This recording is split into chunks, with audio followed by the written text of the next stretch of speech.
Today we are going to talk about the US sanctions on Russian oil. These are tremendous sanctions. These are very big. Those are against their two big oil companies. Recently, a huge move came when US President Donald Trump decided to directly target Russia's two biggest oil giants, Rosneft and Lukoil. This isn't just a small diplomatic warning, it was a direct hit at the heart of Russia's economy, a big escalation in the geopolitical game. And whenever the world's largest economy attacks the energy backbone of another superpower, the shockwaves are felt everywhere, including India. So let's break this story down like a timeline from what officially happened to what's really going on behind the scenes. And now this decision can affect us and shape India's next big move.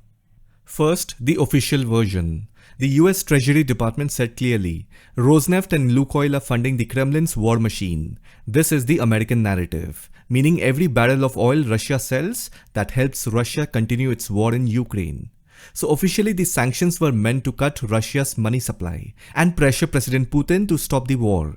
The Trump administration's statement was simple, the time has come for this senseless war to stop. Again, it is very stupid of them to say that, but they have to say it in front of the media. But you and I know geopolitics is never that simple. There's always a hidden layer, and Trump's style has always been unpredictable, more of a deal maker than a diplomat. Now let me tell you the real reason behind this move. Point number 1, frustration, because we all know diplomacy has failed. Now before these sanctions, Trump had actually proposed a meeting with Putin in Budapest, where he said he could end the war in 24 hours. But these plans did not materialize because Russia kept some preconditions and the summit was called off. That's when Trump lost patience and he said, every time I speak with Vladimir, we have good conversations and then they don't go anywhere. So when diplomacy failed, Trump switched to his favorite non-military weapon, that is sanctions. This was his art of the deal in action. The message of Putin was clear. If you won't listen, I'll hit where it hurts, that is your economy. Now point number 2, look at the timing. The timing is perfect because oil prices were low. Now always remember this, sanctions are only effective when the timing is right. And this is where Trump played it smart.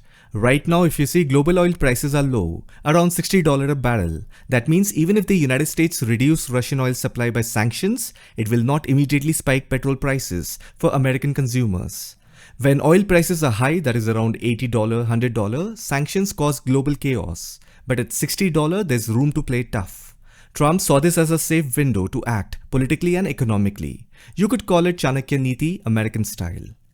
And the last point is the India angle. That is the real pressure point. Because this is where it matters most to India. Now you have to understand this. When the West stopped buying Russian oil after the Ukraine war, India stepped in. We started buying cheap Russian crude in massive quantities, so much that India became Russia's second largest oil buyer after China.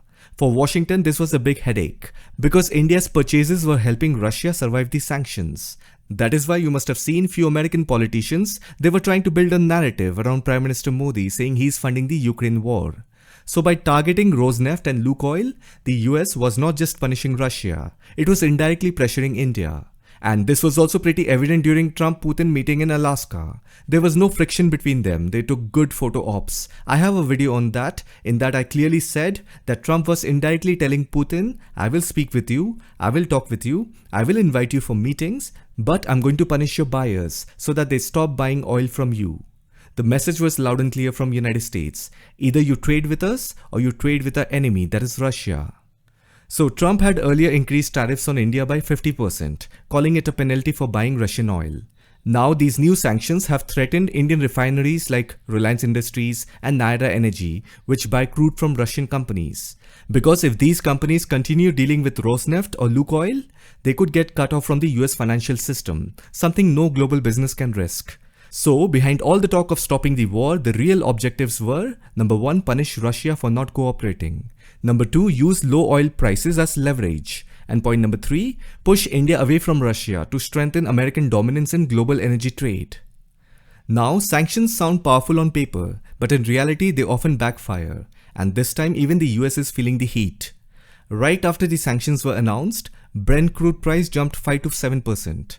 And that's bad news for Americans because in the United States, higher fuel prices means higher inflation and angry voters. If petrol prices rise too much, Trump's own popularity could take a hit, just like Biden faced earlier.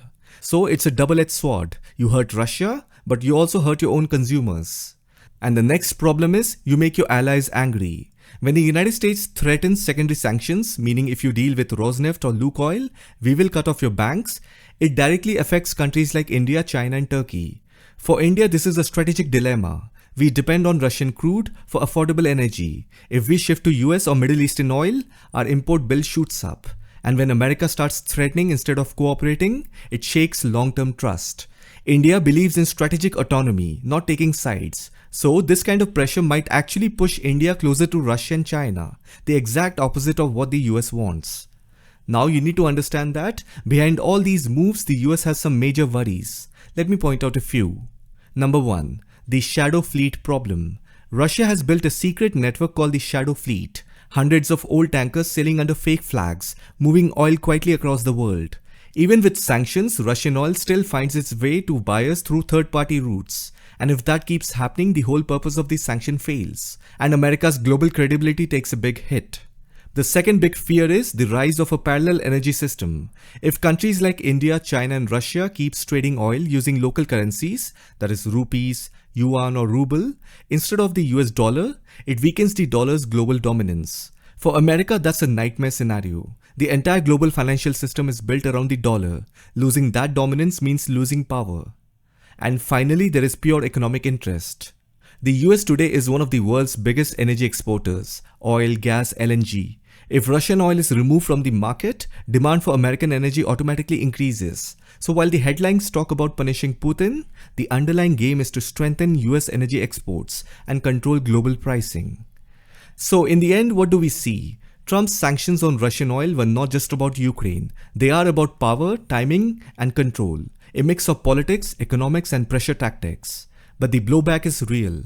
Higher oil prices, tension with partners like India, and the growing strength of Russia's shadow economy. It's a tightrope walk. America is using oil as a weapon, and Russia, India and China, they are building shields to protect themselves. And in the middle of this power struggle, India is staying smart, keeping its national interests first and balancing both sides with caution and strategy. You see, India has not officially agreed to stop purchasing Russian oil entirely.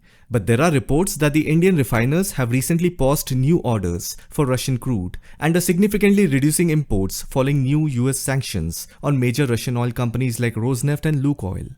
And then right now, India is significantly increasing crude oil imports from Iraq's Basra Medium, which currently accounts for nearly 20% of India's total oil imports. In addition, a combined share of about 22% of India's oil imports is now sourced from Saudi Arabia and UAE as well. Now this kind of strategic realignment will come at a cost of higher fuel prices for Indian consumers and industries. This is where a foreign ministry comes into play in securing the most affordable oil supplier for its consumers. India's goal is simple and straightforward, to secure the most affordable oil for its consumers. Because geopolitical realities and unpredictable shifts in US policies are complicating this landscape. And then as you know, currently India and US are very close to finalizing a major bilateral trade agreement. So you can view this as an US calculated move. It is a way to tighten the bolt, limit India's diplomatic breathing room, and quietly push India into agreeing to its terms. And once the trade agreement is finalized, who knows, sanctions may be lifted. Business as usual resumes. Sanctions are just to complicate things. They are not to force India's choices. America is not saying come and buy from me. US is simply blocking Russian oil option. India has to look around whom to buy from. So sanctions are just to complicate things. They are not to force India's choices. So the India-US bilateral trade agreement is something we need to look out for. And we also have to see what Putin is going to do about this. I will keep you updated on this. So right now there are two big questions. Will these US sanctions really break Russia's strength? Or will they end up straining the US-India relationship instead and push India more towards China-Russia bloc? I hope you found this video informative. Thanks for watching. I'll see you in the next one.